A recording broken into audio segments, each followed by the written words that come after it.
என்னடா இது தங்கம் போலே ஜொலிக்குது, தங்கத்தை போன்ற உயிரியா? அது என்னவா இருக்கும்? அதாங்க வண்டு. வண்டுகள் 4 லட்சத்திற்கும் மேற்பட்ட வகையில் உள்ளது. தேன் வண்டு, கொசு வண்டு, கருப்பு வண்டு, மரவண்டு, மின்வண்டு, இந்த வகையான வண்டுகள் தான் நாம் அடிக்கடி பார்க்கக்கூடியவை. தேன் வண்டு என்றால் தேனை சுரக்கக்கூடிய ஒரு வண்டு.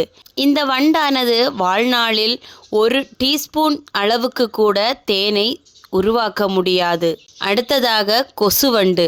கொசுவண்டு தேன் வண்டை போன்றே காட்சியளிக்கும். ஆனால் இந்த வண்டு யாருக்கும் தீங்கு செய்யாது.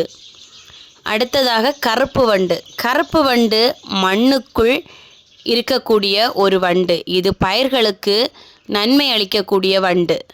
அடுத்ததாக மரவண்டு. மரவண்டு மரங்களை எளிதில் சேதப்படுத்தக்கூடிய வண்டு.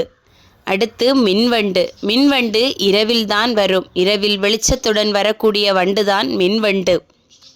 பூவிலிருந்து பூவுக்கு மகரந்தம் கொண்டு சென்று பயிர்களின் விளைச்சலை அதிகப்படுத்த உதவக்கூடிய ஒரு உயிரிதான் வண்டு. சில வண்டுகள் பழைய உயிரிகளை சிதைக்கக்கூடிய ஆற்றலும் உண்டு.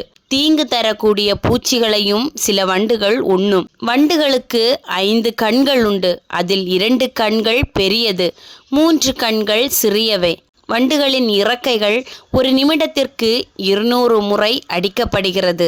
சில வகை வண்டுகள் வீட்டிலுள்ள துணிகளையும் வீட்டிலுள்ள உணவுப் பொருட்களையும் சேதப்படுத்தக்கூடியவை. சில வகை வண்டுகள் பகைவர்களிடமிருந்து தப்பிச் செல்ல மரத்தின் நிறத்திலேயே தங்கள் உடலை மாற்றுமாம்.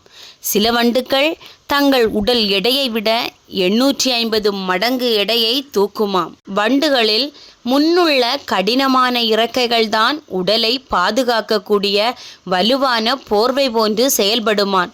சில வண்டுகள் பார்ப்பதற்கு உலகத்தையே போல ஜொலிக்குமாம். கருப்பு, சிவப்பு இந்த வகையான நிறங்கள் அவைகளின் ஆபத்தை தெரிவிக்கக்கூடிய நிறங்களாம். வண்டுகள் இலை, மலர், மரப்பட்டைகள், நார், பழங்கள் இதன் மேல்தான் வாழுமாம். தங்களை காப்பாற்ற இறந்தது போலவும் சில வண்டுகள் நடிக்குமாம். வண்டுகளை பற்றி இது போன்ற விஷயங்கள் யாருக்காச்சும் தெரிஞ்சிருந்தா கமெண்ட் பண்ணுங்க. Thank you friends.